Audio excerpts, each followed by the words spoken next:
I just need to start off right from the jump and apologize to y'all for leaving you adrift in a sea of some of the wildest recommendations for what you should be doing to level up walking into Season 4 of Diablo 4 on the Necromancer. Now, luckily for people who've seen any videos before they see this one, they haven't been completely led astray. It turns out that minions are going to be really good for leveling. And I mean, just put minions on your skill bar and basically don't have to put anything else there, and you'll be perfectly fine levels of good. But what people don't seem to recognize is that minions are still pretty stupid as far as their AI is concerned. They're not the fastest engagers in the game, and they severely lack AoE damage. But if you just want to get an idea of the raw power of just having those skills on your skill bar, you're currently watching my level 27 Necromancer without a single legendary aspect that in any way, shape, or form relates to minions. In fact, here's the gear that I'm wearing right here. And the only two gear pieces which could have offensive aspects on them, that being my amulet and my ring, sure have the aspects that you're seeing off to the right there.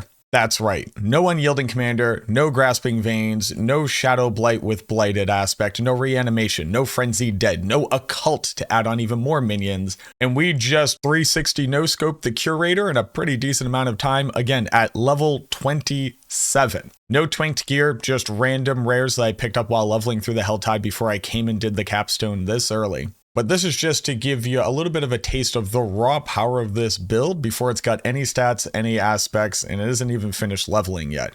Not to mention it's nowhere near having Paragon points. But I want to give you a little bit more than that. I want to go ahead and just show you the skill tree that is going to get you from level 1 all the way up to level 50 and carry you beyond that, so that you have a much better roadmap for what the beginning of the season is going to look like. Because remember, the developers have decided that the season's journey is going to include a full kit of Necromancer Minion Build gear, and you'll be able to take those aspects, put them into your Codex of Power permanently by salvaging them, or heck, if the gear actually has decent stats on it, continue to use it as you work your way through the different world tiers. But let me go ahead and show you what you can do with bare minimum, and then let me show you what you can do if you get a little bit luckier, if you go run some intelligent and well-coordinated dungeons to unlock the aspects that you'll need to have the easiest leveling time possible this season. Now, I'll be including a custom link to this planner down below, so you can go ahead and take a look at it, take some ideas from it, still whatever you want, incorporate the things that you think work best for you. But what I'm also going to do is detail basically a step-by-step of how you should expect to be able to level through this process 1 to 50. I'll also give you a couple different respec options depending on whether or not you want to keep using a spender, you just want to go into full minions, what a full minion setup would look like at level 50, and then just kind of touch on some, I think, important aspects for you to go looking for, dungeons that you need to run, and ways that you can really empower this and bring it all together without having to worry about any RNG, random drops, getting lucky, anything like that. So the skill bar that you're looking at is basically all that you need while you're leveling up originally. This section right here, and just remember that we do have drop downs, and I'm going to show you different variants of the different skill trees so you can get a better idea. But we're just going to go ahead and start off with the Renown. These are the points that you would walk into the season with, even at level 1. But if you're brand new to the game and you're kind of waiting around for season 4 to start, maybe you just started playing on Game Pass, maybe you got into it recently, I would highly, highly, highly recommend completing all of your Renown, because those skill points that you unlock from completing it is going to carry over into the new season, as well as a ton of Paragon points, which you're definitely going to want to have when you first unlock it at level 50. But here it's just real basic approach, right? We're going to be use Hemorrhage as basically just the best beginner skill, the best basic skill that you can use. While Bone Splinters would actually generate more essence for you, Hemorrhage is really nice because it has a high lucky hit chance in case you have anything that's going to trigger off of that from gear that you find. But on top of that, generates a good amount of essence, can be done at range, and you got two great options for it. One, you could just increase the attack speed so that you can generate essence faster.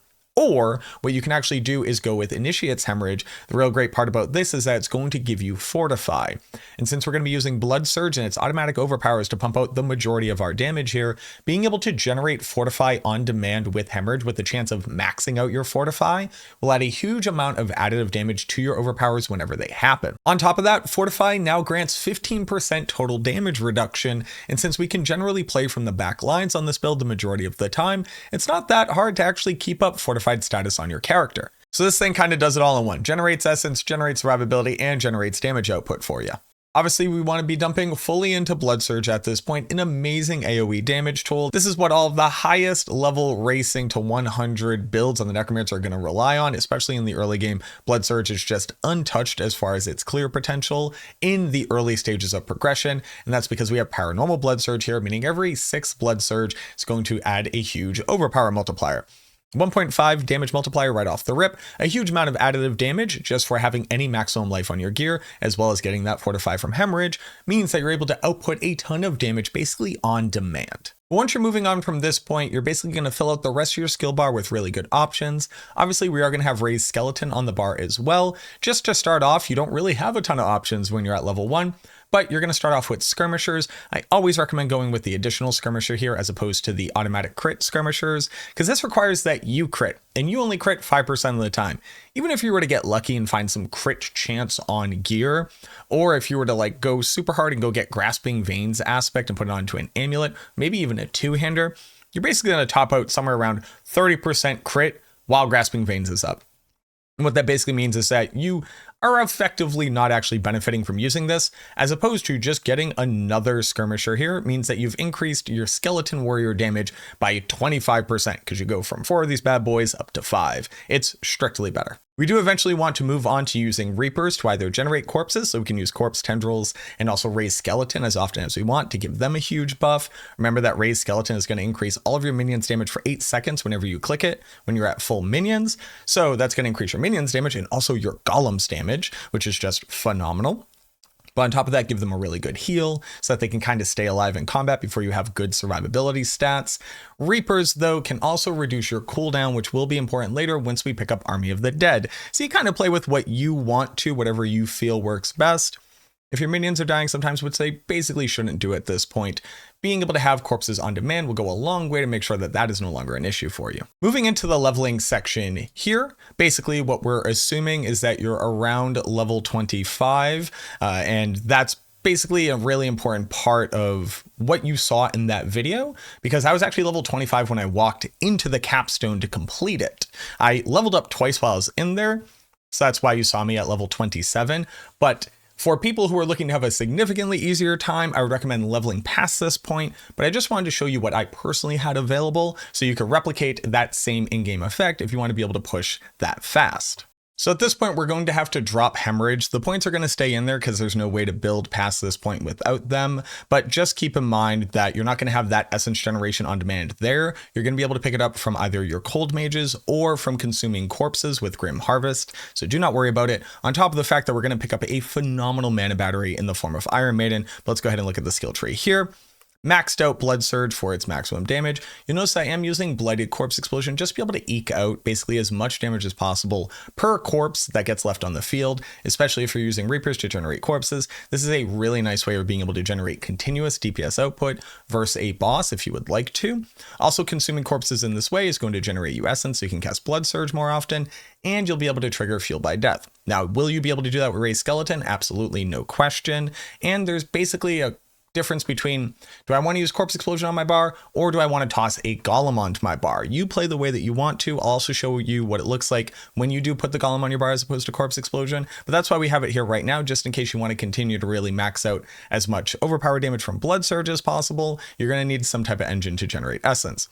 And speaking about that, again, we are using Iron Maiden to cost no essence and to generate essence whenever it triggers on a character. Also, just like the damage from Iron Maiden isn't nothing. It is generally nice to be able to increase your overall damage output, especially if any of the monsters have large AoE attacks. This will trigger off of every single minion that they hit with those attacks. So the damage, especially in the early game, is going to be a lot more palpable. You're going to notice its effects more often. It's not super important, so I would never recommend picking up something like Horrid Iron Maiden to increase it further, considering this also doesn't do anything against a single target, so I personally don't worry about it. Obviously, we want to pick up Corpse Tendrils here to be able to apply Vulnerable if we're not using Cold Mages to apply Vulnerable for us. It's just a phenomenal crowd control tool, and if you do go out and actually get yourself Grasping Veins, something that you could toss onto your amulet or onto a two-handed weapon, although I have a different recommendation for a two-handed weapon. But at a minimum roll here, being able to pick up Grasping Veins from the Corrupted Grotto and Kegistan is not only going to increase your crit chance, meaning that your minions are going to do more damage, but give you a big crit multiplier. That's only really going to be relevant for when you pop Army of the Dead, but you will see a general increase in damage.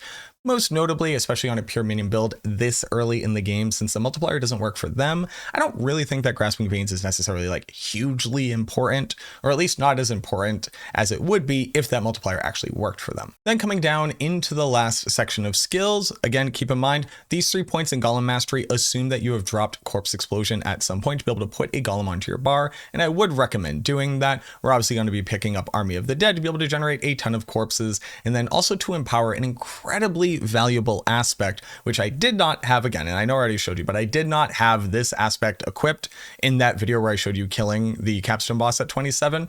But I'm of course talking about Unyielding Commander. Now, running the Faceless Shrine in Hawazar will get you Unyielding Commander, and I highly recommend putting this bad boy onto a huge two-handed scythe. Remember here that the weapon speed of your weapon does not impact your minions at all. They do not care about it. It doesn't slow them down. It doesn't speed them up. It does nothing to them. All they care about is the weapon damage on it. And the two-handed scythe has the largest average damage that you can get in the game for the Necro. So even just the Codex of Power minimum roll here for Unyielding Commander says 180% damage reduction. They literally cannot die while this is active, but also a 140% damage multiplier, a 2.4 total multiplier of your damage output from your golems, from your skeletons. It's absolutely insane that this thing is in the Codex of Power.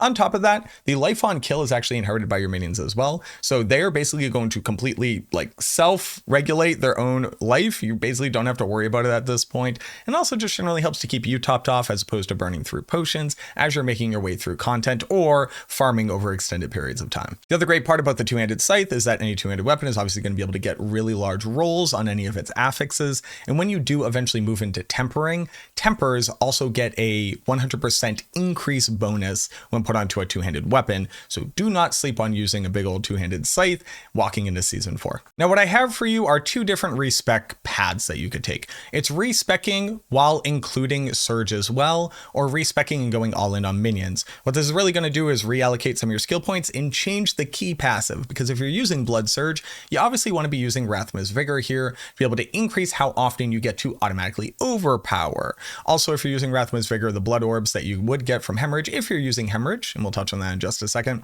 would continue to increase the rate at which you overpower here, so keep that in mind. But let's go ahead and look at the respec with Surge, assuming that we're going to rely on Surge's damage. So here we're going to go back to using Hemorrhage, like I just said, to be able to generate those blood orbs on demand. The other great part about being able to rely on Hemorrhage is an amazing survivability aspect now that they've basically taken damage reduction off of everything in the game. And that is the aspect of Might. Running the Dark Ravine in the Dry Steppes will unlock this for you and get you a 2-second duration that says whenever you use a basic skill, gain damage reduction. And since you're standing in the back line, it's basically doing nothing throughout the entirety of combat. You could just spam Hemorrhage the entire time, walk up, consume your blood orbs, get that automatic overpower trigger on Blood Surge, use it, and then run off and go back, rinse and repeat. And that means that you can enjoy 20% damage reduction throughout the entirety of any extended combat scenario you find yourself in.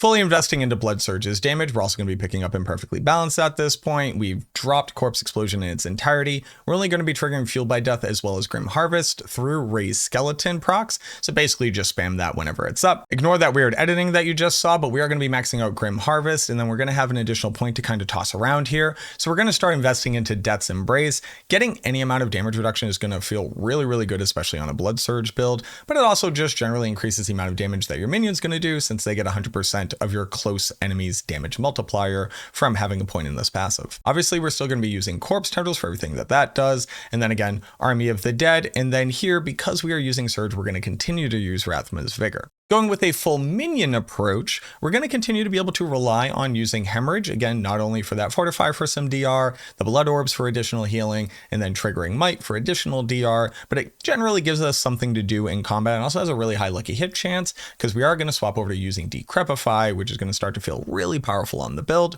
You notice that we still have Hued Flesh here. We can trigger this from Hemorrhage. We can also trigger it from Army of the Dead, since that also has a really high lucky hit chance. And it basically just means that we're always going to have corpses if we need them. Putting the points into all of the masteries at this point, also taking the points out of Grim Harvest. We don't need Essence, and we are going to be picking up Fueled by Death for a maximum investment there. Picking up Decrepify with a chance to reduce cooldown. Remember, minions attacking still reduces cooldown from this.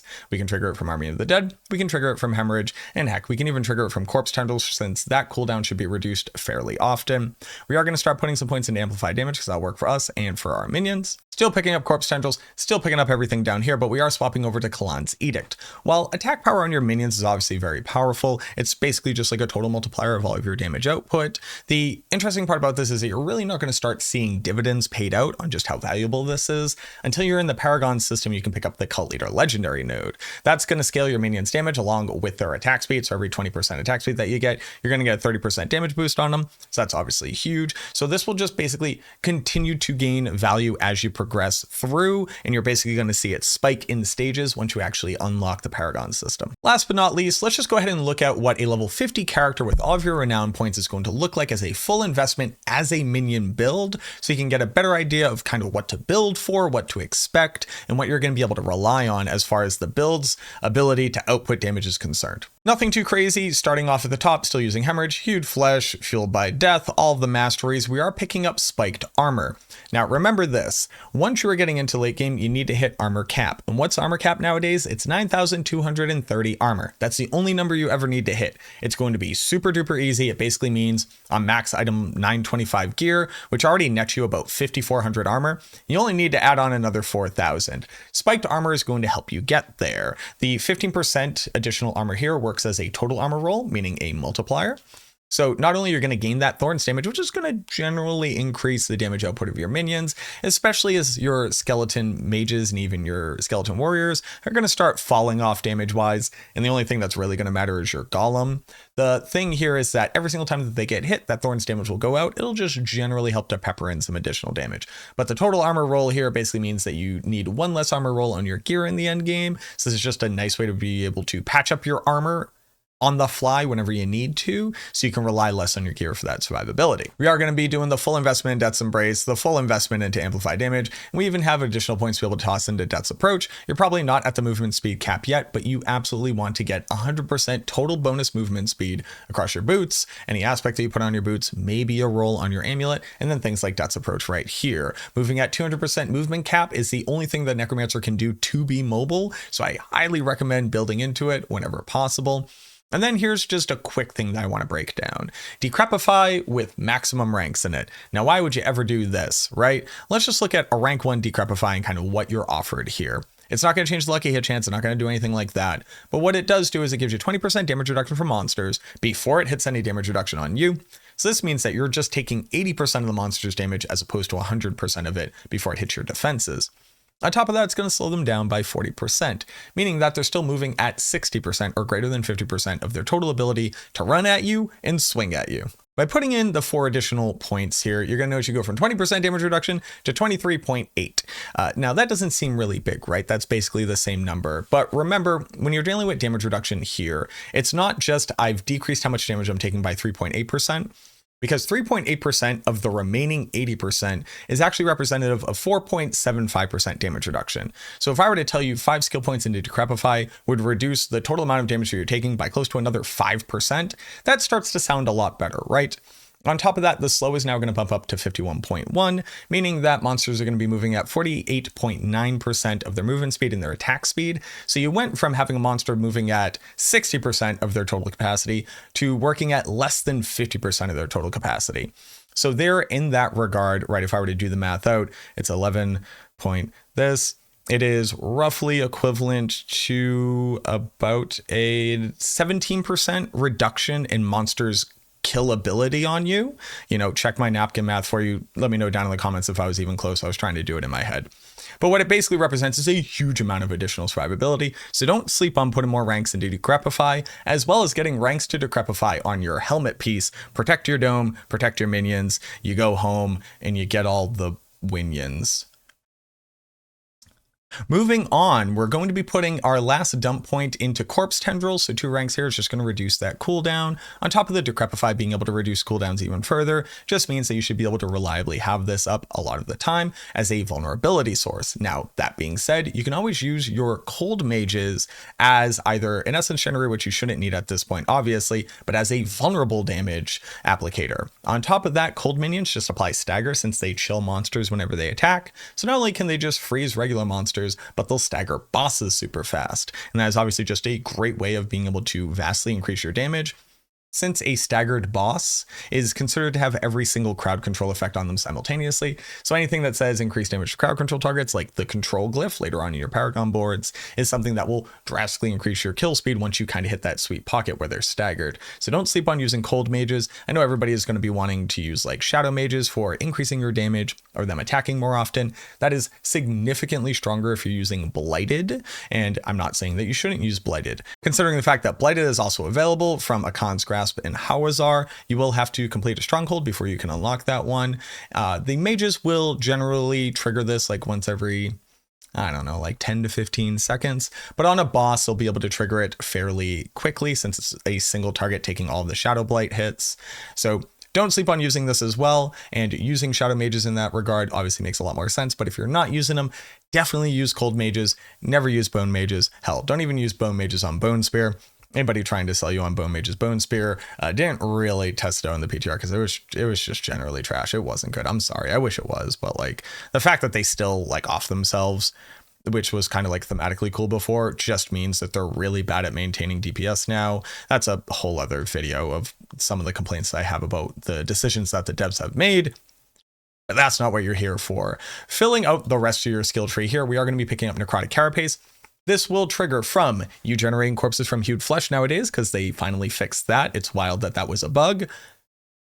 But that's also another video where I complain about something that should never have been that way. Your Reaper skeletons generating corpses will trigger this. Your Army of the Dead leaving behind corpses will trigger this. And then your Bone Golem using its activation generating 5 corpses will also trigger this. So on top of Hemorrhage giving you Fortify, this giving you Fortify, you're just going to have a huge amount of additional survivability. And not that we're really going to be overpowering at this point, but it does happen 3% of the time. So every 100 times that you cast Army of the Dead, if you take into account the general variance there, you should basically expect that to happen once every 100. So once every 100, you're going to get like a big overpower boost, and the Fortify here is going to help to increase your DPS. Obviously, still picking up Army of the Dead. It'd be weird if I was just talking about it. Picking up the Golem Mastery, and then we're picking up a significant, larger amount of masteries down here. So the crit chance, not only for you, which you gaining crit chance also increases their crit chance. So this just says your minions gain 30% crit chance. It's wild. I know you may not think it works that way. It totally does. That's just super cool. On top of that, the Hellbent Commander, just giving them a huge amount of damage bonus whenever you're close to them.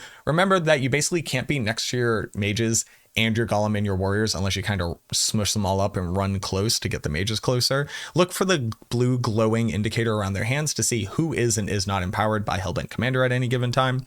And then just before we've hit Paragon, before we've hit a ton of damage reduction on our gear, before we have good gear in general, we are putting the points into Death's defense here. It's just going to increase their armor, going to increase their all resistance, meaning that they're just that much tankier, so you don't necessarily have to worry about continuing to invest in their survivability until later on in the game. Now, I already hear you. Mac, what about the Paragon? Mac, what about the things I need to know from the season? Mac, how should I do all of my gear and the different stats? You're not going to come to me for that information. No, you're going to come to my boy Chronix for that information. For people who are unaware, Chronix is our fantastic team member who has joined me here on Maxwell to help with coverage of the Necromancer. He's going to be your one-stop shop for all of the different minion builds that are going to be available with all their different variants. These will obviously be updated before Season 4 goes live. They're just currently updated to Season 3 because oddly enough, people are still playing Season 3. But when you want to get the nitty gritty, every single thing that you need to know, every single stat that you should be putting on your gear, you're going to go to my boy Chronix on these build guides right here. But just to wet your whistle before the season actually goes live, I am maintaining minion builds